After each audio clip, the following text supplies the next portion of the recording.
परमहंस योगानंद जी कहते हैं, जब तक आप नकारात्मक संगत से खुद को नहीं बचाएंगे तब तक ईश्वर की कृपा भी आपके भीतर उतर नहीं पाएगी, क्योंकि संगत सिर्फ एक सामाजिक अनुभव नहीं है, ये आपकी चेतना पर असर डालती है, आपकी ऊर्जा को उठाती है या गिरा देती है। बहुत से लोग बाहर से तो बहुत प्रेमी, शांत या बुद्धिमान दिखते हैं, पर उनके अंदर की ऊर्जा इतनी भारी होती है कि अगर आप सतर्क न रहें तो वो आपकी आत्मिक तरक्की को धीरे धीरे खा जाती है।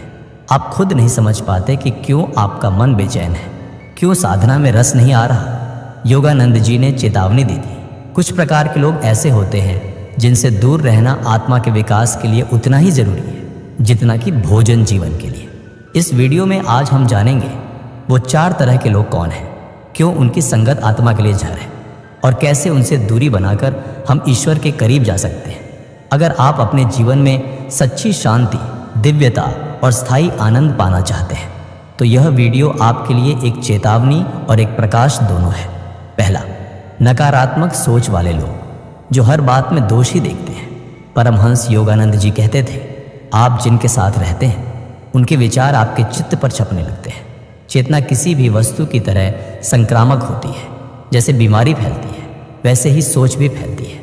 इसलिए सबसे पहले जो लोग आपके आत्मिक विकास को रोकते हैं वे होते हैं नकारात्मक सोच वाले लोग। ये वे लोग हैं जो हर परिस्थिति में सिर्फ समस्या देखते हैं, हर प्रयास में केवल असफलता की आशंका खोजते हैं और हर व्यक्ति में कमी ढूंढने की आदत रखते हैं।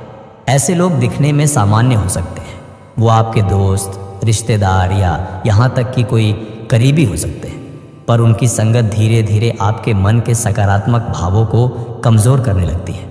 अगर आप किसी काम के लिए प्रेरित होते हैं तो वे कहते हैं, इससे कुछ नहीं होगा, बेकार है, दुनिया ऐसी ही है, तू क्या बदल लेगा। यही निराशा आपके भीतर आत्मविश्वास की आग को बुझा देती है। ध्यान में बैठने का मन नहीं करता, क्योंकि मन में पहले से ही अशांति का बीज बो दिया गया होता है। आप परमात्मा से जुड़ने की कोशिश करते हैं, लेकिन हर बार वो आवाज़ आपको रोकती है आगे बढ़ने से। नकारात्मक सोच वाले व्यक्ति की ऊर्जा ऐसी होती है कि वो आपके चारों ओर एक अदृश्य भय और असफलता का वातावरण बना देते हैं। आपका ध्यान भटकने लगता है, साधना से मन उबने लगता है और आप धीरे धीरे आध्यात्मिक पथ से दूर होने लगते हैं। इसलिए योगानंद जी स्पष्ट रूप से कहते हैं, संतुलित और ईश्वर की ओर प्रेरित लोगों की संगत करें। जो हमेशा दोष निकालते हैं उनसे दूरी बनाना आत्मा की रक्षा है, क्योंकि ध्यान रखिए, जिस सोच के वातावरण में आप रहते हैं वही धीरे धीरे आपके चित्त का स्वरूप बन जाती है। इसलिए यदि आप ईश्वर तक पहुंचना चाहते हैं तो ऐसे लोगों से दूर रहें जो हर जगह अंधकार ही देखते हैं, वरना वो आपके भीतर का प्रकाश भी छीन लेंगे। दूसरा, ईश्वर और अध्यात्म का मजाक उड़ाने वाले लोग जिनसे चेतना गिरती है, इनकी संगत आत्मा के लिए विष के समान है। कुछ लोग होते हैं जो जब भी ईश्वर, ध्यान, भक्ति, आत्मा जैसे शब्द सुनते हैं हंसने लगते हैं। उनके लिए ये शब्द मजाक का विषय होते हैं। उन्हें लगता है कि जो ध्यान करता है वो बोर है, जो साधना करता है वो पागल है और जो भक्ति की बातें करता है वो जिंदगी से भाग रहा है। परमहंस योगानंद जी ने कहा था, ईश्वर का मजाक उड़ाना आत्मा को सबसे गहरी नींद में धकेलने जैसा है, क्योंकि जो लोग ईश्वर का मजाक उड़ाते हैं वे न सिर्फ अपनी चेतना गिराते हैं बल्कि उनके आसपास रहने वालों की चेतना भी धीरे धीरे नीचे खींच लेते हैं। ऐसे लोग जब किसी की साधना देखते हैं तो ताना मारते हैं, क्या मिलेगा ध्यान करके, भगवान दिखे क्या, भक्ति से पेट भरता है क्या। उनके शब्दों में जहर होता है और ये जहर शारीरिक नहीं आत्मिक होता है। अगर आप ईश्वर की ओर जा रहे हो और कोई बार बार आपके मार्ग को पागलपन कहे तो धीरे धीरे आपके भीतर भी संदेह जन्म लेने लगता है। फिर ध्यान की जगह मन में सवाल आने लगते हैं, क्या मैं भी कुछ गलत कर रहा हूँ, क्या ये सब बेकार है। यही वह गिरावट है जो मजाक से शुरू होती है लेकिन आत्मा को अंधकार में धकेल देती है। इन लोगों की संगति आत्मा के लिए वैसे ही है जैसे एक उगता हुआ पौधा हो और कोई हर दिन उस पर धूल फेंके। धीरे धीरे उसकी हरी पत्तियां मुरझा जाती हैं और एक दिन वो पौधा जीवित तो रहता है लेकिन बढ़ना बंद कर देता है। परमहंस योगानंद जी ने अपने जीवन में कई बार कहा कि संगति का प्रभाव तुम्हारे ध्यान से भी ज़्यादा तेज हो सकता है। इसलिए सोचो, किसके पास बैठते हो, किससे बातें करते हो और किसकी हंसी तुम्हारी भक्ति पर चोट करती है। ये हंसी कभी कभी आपकी साधना के रास्ते की सबसे बड़ी रुकावट बन सकती है, क्योंकि अध्यात्म पर हंसने वाले लोग स्वयं भीतर से खाली होते हैं। वे ईश्वर को अनुभव नहीं कर पाए, इसलिए उसकी रोशनी को भी झुठला देते हैं। और जब आप उनके करीब होते हैं तो उनकी अज्ञान की आग आपके विश्वास को जलाने लगती है। आपका मन अब पहले जैसा शांत नहीं रहता और आपका ध्यान अब पहले जैसा गहरा नहीं होता। वो सिर्फ आपके विचारों को नहीं गिराते, वो आपकी आत्मा की गति को रोक देते हैं। तीसरा, आलसी और निरुत्साही लोग। जब कोई इंसान ईश्वर को पाने की राह पर चलता है तो उसकी सबसे बड़ी ज़रूरत होती है भीतर से उठता हुआ उत्साह, सतत प्रयत्न और भीतर की एक आग जो उसे चलाए रखे। लेकिन अगर उसके आसपास ऐसे लोग हों जो हर समय आलस्य में डूबे हों, जिन्हें न अपने जीवन का उद्देश्य पता हो और न आत्मा की यात्रा की कोई चिंता, तो वो इंसान भी धीरे धीरे उन्हीं की ऊर्जा में बहने लगता है। आलसी व्यक्ति हर बात को टालता है। वो कहता है अभी समय नहीं है, ध्यान भक्ति तो बुढ़ापे के लिए है, जिंदगी तो वैसे ही चल रही है। वो हर उस चीज़ को जो आत्मा को उठाती है बोझ समझता है। वो साधना को समय की बर्बादी कहता है। उसके विचारों में न प्रेरणा होती है न ईश्वर के लिए कोई तड़प। परमहंस योगानंद जी ने बार बार ये चेताया कि जीवन बहुत छोटा है और समय बहुत मूल्यवान है। अगर तुम हर दिन को आलस्य में गंवाओगे तो वो जीवन जो परमात्मा की अनुभूति के लिए दिया गया था एक बोझिल भ्रम बनकर रह जाएगा। निरुत्साही लोग सिर्फ अपने जीवन को नहीं रोकते, वे दूसरों के भी उत्साह को निगल लेते हैं। उनकी उपस्थिति में धीरे धीरे साधक की चेतना भी भारी हो जाती है। मन में संदेह बढ़ता है, क्या ध्यान से कुछ होगा? क्या ईश्वर मिलते हैं? क्या इस रास्ते की कोई मंजिल है? ऐसे लोग बिना कुछ कहे भी अपने व्यवहार से दूसरों के भीतर एक सुस्ती पैदा कर देते हैं। वो उबासी लेते हैं और आपके भीतर उठती हुई दिव्यता को भी जकड़ लेते हैं।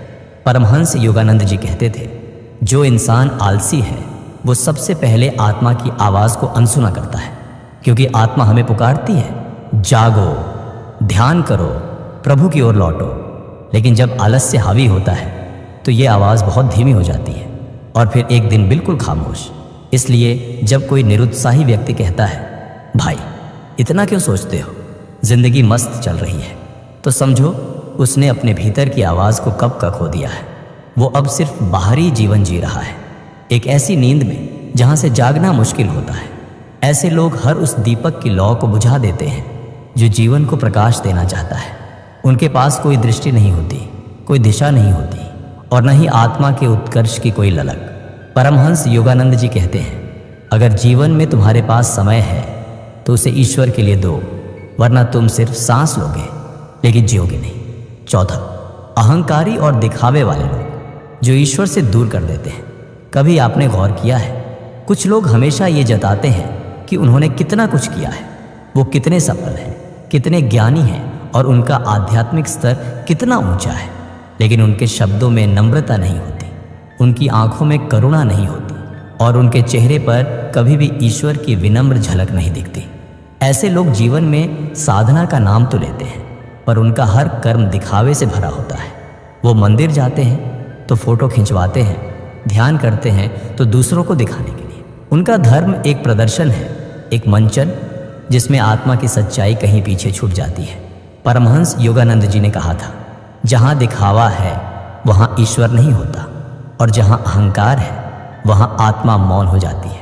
जब कोई व्यक्ति बार बार ये जताता है कि मैं कितना बड़ा साधक हूँ, मैं कितनी पूजा करता हूँ, मेरी शक्ति कितनी ऊंची है, तो समझिए वहाँ मैं का अहंकार इतना प्रबल है कि उसने ईश्वर को किनारे कर दिया है। ऐसे लोगों की संगति खतरनाक होती है, क्योंकि जब आप उनके पास रहते हैं तो धीरे धीरे उनके अहंकार की ऊष्मा आपकी विनम्रता को सुखा देती है। आप भी अनजाने में उनके जैसे बनते जाते हैं। आपकी साधना अब भीतर की प्यास से नहीं, किसी की सराहना के लिए होने लगती है। आपकी भक्ति अब एक भाव नहीं, एक दिखावा बन जाती है। अहंकार किसी रोग की तरह होता है, छिपा हुआ लेकिन धीरे धीरे फैलता हुआ, और जो लोग उसमें डूबे होते हैं वो खुद को भी ईश्वर से दूर करते हैं और दूसरों को भी भ्रमित करते हैं।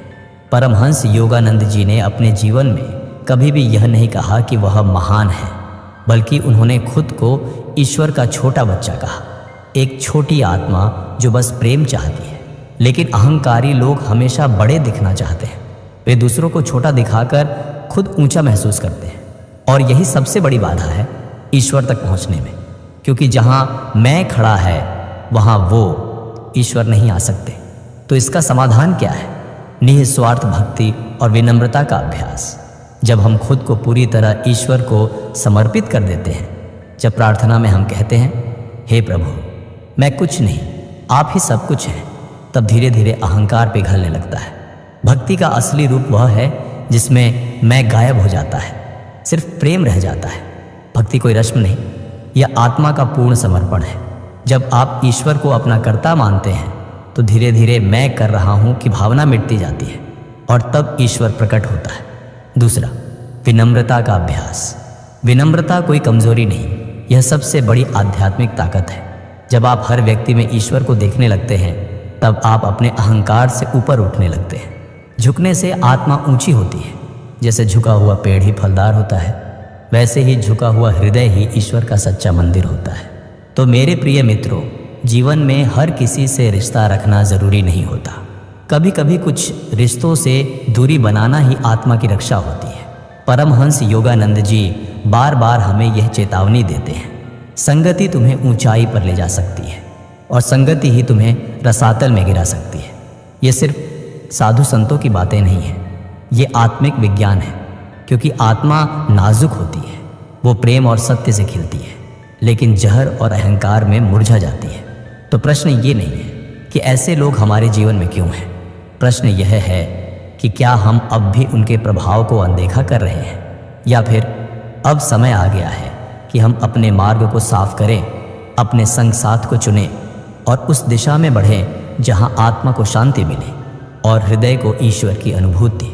परमहंस योगानंद जी कहते हैं, जो अपने जीवन में सच्चाई, प्रेम और ईश्वर को प्राथमिकता देता है, वो अकेला होकर भी सबसे सुरक्षित होता है। इसलिए डरिए मत। अगर आपको किसी से दूरी बनानी पड़े तो बनाइए, क्योंकि हर दूरी एक नए मिलन की ओर ले जाती है। हर खोई हुई संगति ईश्वर से मिलने का एक और द्वार खोलती है। अपने जीवन को ईश्वरमय बनाने के लिए अपने वातावरण को पवित्र बनाइए, अपने साथ को ईश्वर भक्तों से भर दीजिए, और देखिए कैसे धीरे धीरे आपका जीवन एक तपोभूमि बन जाता है। अगर आपको ये वीडियो पसंद आया हो तो ज़रूर सब्सक्राइब करें